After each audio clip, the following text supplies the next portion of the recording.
Welcome to this YouTube video about the decision not to pursue charges against Preston Hemphill, the former Memphis police officer in connection with the death of Tyre Nichols.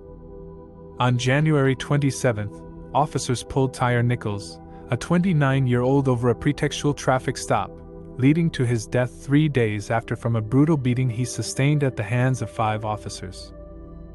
The footage of this beating sparked nationwide protests and calls for police reform and to shut down the specialized unit involved. In response, Memphis police took swift action.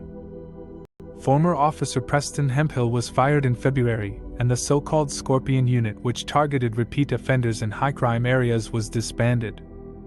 However, despite being the 6th officer terminated over Nichols' death, a spokesperson for the Shelby County District Attorney, Steve Maurer, said Hemphill, who is white and was not present at the beating, will not be charged. Instead, he was added to a giglio list which contains the names and details of law enforcement officers who have had sustained incidents of untruthfulness, criminal convictions, and other issues, placing their credibility into question. 5 officers, all black, on the other hand, are facing second-degree murder charges.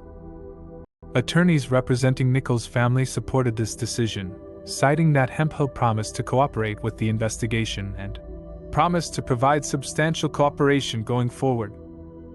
The family hopes and expects all those involved in this tragedy to be held accountable.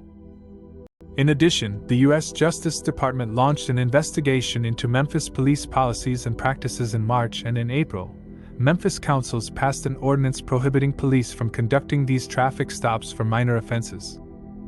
Civil rights attorney Ben Crump then filed a $550 million lawsuit against the city of Memphis, police, and emergency medical personnel for unconstitutional policies, practices, customs, and deliberate indifference. Though the district attorney and city council are taking steps to prevent similar tragedies from happening in the future, it's clear that much more still needs to be done to ensure the safety and security of people like Tyre Nichols. We must remember that police reform is essential for creating lasting peace, and we must remain committed to fighting for justice. Our thoughts go out to the Nichols family as they process this news.